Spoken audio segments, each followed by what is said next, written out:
Good morning, guys. Welcome along to What a Load of Bull episode 19. We're on Dyno countdown day 7, so week today we should be there. Still got quite a lot to do on the to-do list. Seems to be whenever I tick something off, I add another one. So today, or first job today, is going to be oil. Engine's already up to temperature. I'm going to put in some engine flush, run that for about 5-10 minutes and then drain the oil. I'm using Castrol Edge, and I have been for the last few years, even on my Subaru before, and I'm running 530. I didn't mean to get long life, that was a mistake. I change it every 5,000 kilometers anyway, so that doesn't matter, just wasted a couple of quid. Again, using K&N oil filter. I haven't got one on at the moment because that was a temporary one as a quick fix when I did the turbo, but generally I always run K&N filters. This one is a different one, I hadn't seen these before. This is the PS range of professional series, so I don't know the difference, but if it's professional, surely that's got to be better. So first job, do the oil, and then later on today I'm going to take the plenum off again. I need to drill and tap here for intake air temp sensor, so that's going to be the main temp reading for the ECU master, and then I'm also going to put in a tap for this new MAP port. So I'm going to make the most of this existing boss here and drill it and tap it. Hopefully that's thick enough. That's where I was planning. Yeah, it should be fine. So that's going to go in there, replacing that bolt, and hopefully I'll still be able to use that bracket as well to hold that. So that's going to be like my little boost corner there. Then I can run my new MAP pipe through a new hole here and into the glove box area. So I'm going to make a start, and any crucial points along the way, I'll show you what I'm doing. So a little top tip when you're putting in a new filter, if you write your kilometres on there or your mileage, most of these K&N filters, or the previous ones, I've used a white, so you just scribble on there, but I put some white tape on.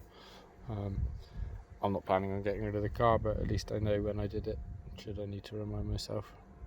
So we're all drained now. First thing to do is put in the sump plug. I'm going to put on a fresh washer as well, and then I'll put on the new filter. It's good practice to put some oil in the filter. I tend to fill this up about 3/4 because you've got to turn it 90 degrees to get it on there.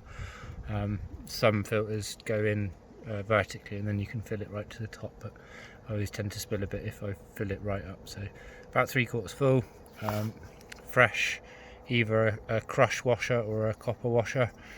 But I always put a new one of them on after a service as well. So this is why you always use a bit of card under your catch can. Even though I was really careful, I still managed to spill a little bit of oil, but not too bad, had a lot worse. Before I put any new oil in, I'm going to give everywhere underneath a good clean with some brake cleaner or degreaser or whatever you have to hand. That way I know when I put fresh oil in, if I see any oil, then I know it's leaking. Yeah, just good practice to stay on top of that. It makes it easier to troubleshoot and diagnose later down the line. So oil capacity, the book says for these 4.8, that's with a filter change. I always tend to go up to 5. That's me. I have quite a heavy right foot. So yeah, the extra 200mm, I don't think it would do any harm, and if anything I think it would do it some good. That is convenient, because that's 4 litres and that is 1 litre, and that's as Castrol Edge comes. I am going to try a different oil next service. I'm going to give Mobile 1 a try. Like I said earlier, I've used Castrol Edge for years. Other people with Stageas have said that it's quite noisy and it gives you quite a noisy valve train, so why not try something else? So this is probably going to be the last time, but no, I haven't had any problems with it. but it would be interesting to try another brand after lots of years of this. Right guys, we are a few days on. I did the oil the other day, so just ticked that one off. Weather got a bit gross, so I didn't do any more on that day, so yeah, even more behind. It's Saturday. I've actually gained a day, so it's day 6, but Grant, my tuner, he's put me off thankfully till Thursday, so that should be good. Should be able to catch up at least. So my plan for today is to get the Plenum off again and do the MAP report, which like I said is going to go in there. Intake air temp port, which is going to go there. Fuel pressure sensor, which I didn't mention before, is going to go here, and I'm also going to do the fuel pump at the same time. That way I only have to depressurise the petrol once. So yeah, that's my aim for today, because I'm hoping to go out this evening and I need my car to get where I'm going. So we'll get the Plenum off again and go from there. Also going to replace a lot of these clips. I've bought some new clips and get rid of some zip ties and things like that, just to freshen it up, make it a bit more pro. But yeah, let's go. Right, got the Plenum in the back garden. It's a bit more shady here. All clamped up in my workbench. First thing I'm going to do is do my hole all the way through. I've matched that to the one on the port here, the bung that I'm putting in. So you're going to drill through, get into the Plenum, then I'm going to open this up slowly before putting this one in, which is my pilot, and then I'll tap it.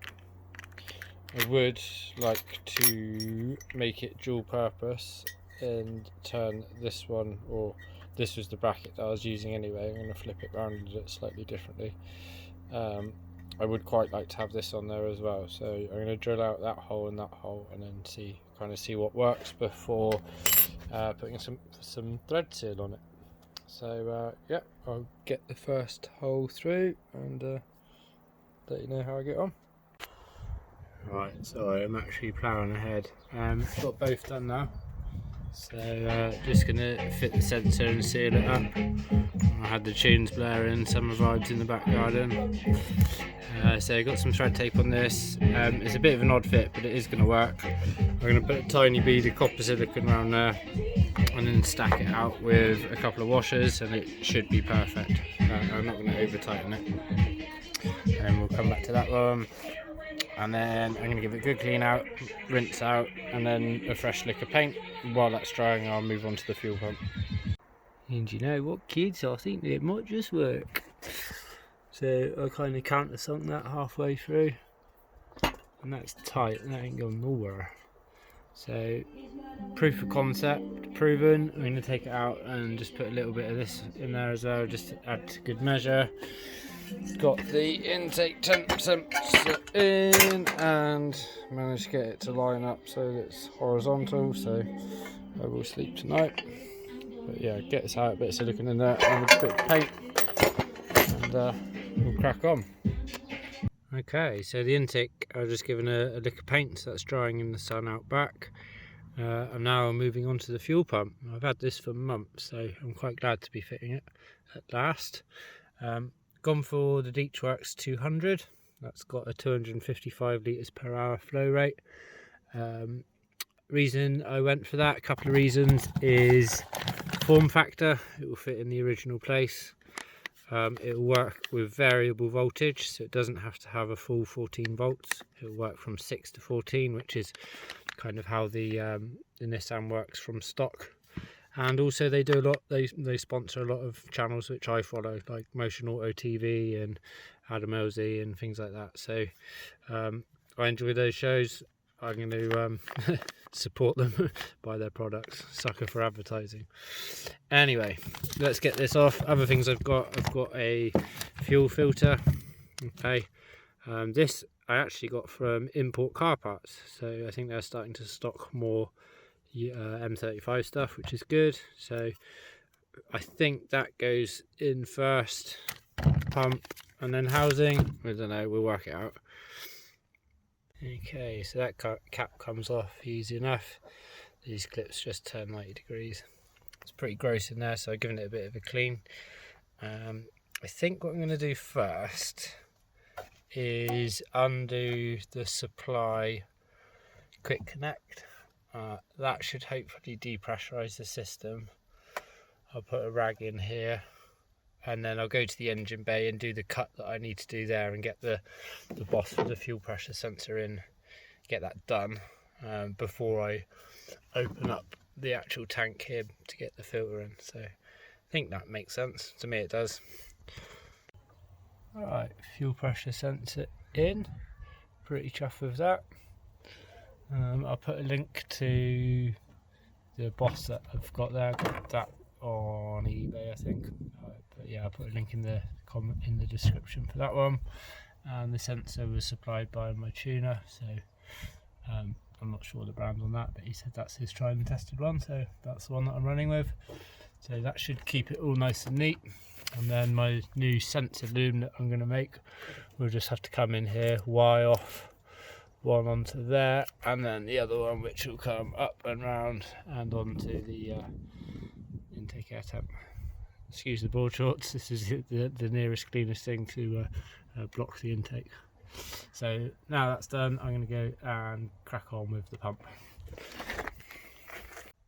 Right, that was 6 8mm little stubby bolts. I'm going to put them somewhere safe. And the children's ashtray out back. So that one comes off. These come out the way. I have taken a picture so I know which one goes where, just in case I do get muddled up. Because that's bound to happen. And then, let's see. Right, I think this is a two-hand job, so wish me luck. So that's come out okay. Looks like the level thing points that way, as does the sock. I better remember that. Does seem to be another pipe here, which I think might be the feed from the other side, or like a vacuum pipe, but I think that's got to come out before I can get this whole thing out. And also the O-ring. Now this needs replacing. Apparently you'll never get this back in if you try and redo it, so I have got in there an O-ring. So gonna get this out and yeah, crack on. Okay, so that was pretty straightforward. Just needed to lift this clip up and push it that way, and then this unit just popped out. So I'm going to put that somewhere safe. Also get rid of that old O-ring before it falls in the tank, and yeah, go and investigate this. Okay, excuse the mess, we've moved into the kitchen for this one. I'm working it out as I go, but so far these bottom clips, sort of undone them, and then this bottom piece should slide off that way, and then I think it will kind of all slot out from underneath, so hopefully so, we'll see. Okay, so those 4 clips then mean that you can pull the pump out from the bottom. Looks like there's an OEM connector there, so I need to undo that one, and there must be some sort of bung that goes on there, which then mounts up into the filter thing. So yeah, we'll see. Okay, so with those other clips, that mid strainer, that kind of all pulls out. You kind of need about 3 pairs of hands, but that goes onto there. To be honest, I don't think I'm going to replace that pipe because it looks in good condition, and I've heard that it's an absolute pain. So I'm going to leave that one there, and I don't think it'll make any difference to everything moving forward. Alright, I'll probably regret it later, but I'm not going to replace the tails. That's the perfect length. The cable's in good condition. It looks to be the same size. I really don't think it's going to matter. So I'm going to carefully slot it all back together with the new strainer and the new pump. And then hopefully that was a lot easier than it's meant to be. So doing well. So I did have to modify the bottom bit just to get around that new strainer. So I just did a couple of nicks of a hacksaw, and I'm just going to deburr it, but that's going to fit in. So yeah, easy. Right, that should be good to go back in. The hardest part of the whole process was getting this bottom clip back on, but what I did was take it out of the big cradle and then get that clip on and then slot it all back in. That allowed me to give enough pressure to get that on. It was a bit of a job to get it off, so I'm sure that's right. Those two bits line up, so let's carefully slot this back in and prime it, and then happy days. So that's quite a nice little baffle that's in the bottom of the tank now that surrounds the pump. Got the new O-ring in, and I've threaded through this vacuum one, so I'm going to carefully slot that on, and then I'm going to shimmy it all in first with the float going in. Float going in first and then sort of slotting it all in, and then I need to put positive on this pin and ground on the third pin from the left, and that should prime it. So in order to prime it, I've just jerry-rigged this little fly lead together with a couple of female spade crimps on there. Remember, it's positive on the left one, ground on the third one from the left, and then I've got a battery here which is actually on charge anyway. I've wired it, got a couple of sloshy noises and it all seems to be working. I'm going to pop this one back on, then just go and inspect the front just to make sure that we've not got fuel coming out of where we put in the sensor. Bro, that all checked out. It was just those bubbles at the beginning. I left it running for a couple of minutes and it didn't change nothing changed, so all good.